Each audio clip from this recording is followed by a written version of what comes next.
Alors là, voilà un graphique. Ce graphique, il dit quelque chose d'extrêmement simple. Il vous quantifie, sur toute une série de courbes qui ont, en première approximation, dessinent une droite, la réponse du système climatique en ce qui concerne son élévation de température globale en fonction de la quantité de CO2 que nous mettrons dans l'atmosphère entre le début de l'ère industrielle et 2100. Donc c'est assez simple.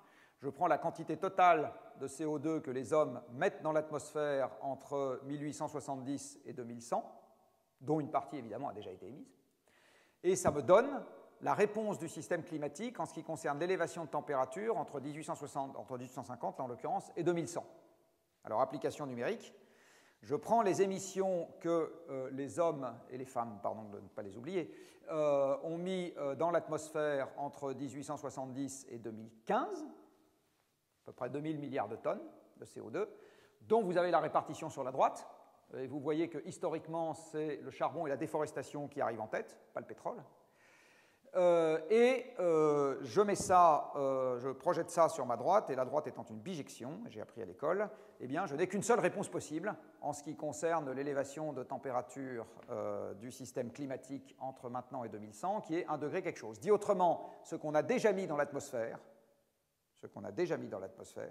garantit qu'en 2100, nous aurons 1, quelque chose degré d'élévation de la moyenne planétaire par rapport à 1850. Alors je vais vous le dire d'une autre manière, les 1,5 degrés qui constituent l'objectif ultime de l'accord de Paris, ça vaut autant que les promesses électorales que vous avez eues depuis quelques mois. C'est-à-dire rien. Ça ne vaut rien, pas un clou. La physique vous dit déjà que c'est mort, c'est terminé. Les 1,5 degrés, il fallait s'en occuper avant, c'est fini, c'est impossible de les avoir.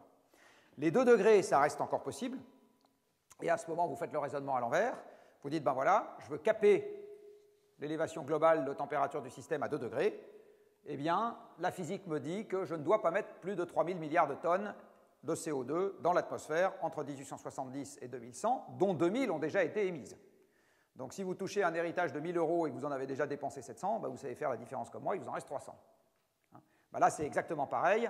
On a un budget global de 3000, on en a déjà émis 2000, donc il en reste 1000. Alors, je vais tout de suite être désagréable.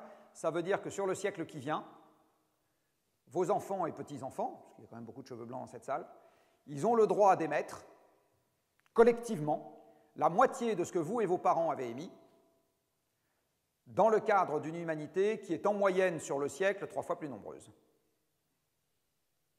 Voilà, c'est ça le cahier des charges. Dit autrement, vos enfants et petits-enfants, vous leur donnez le droit d'émettre en moyenne le 6e de ce que vous avez émis.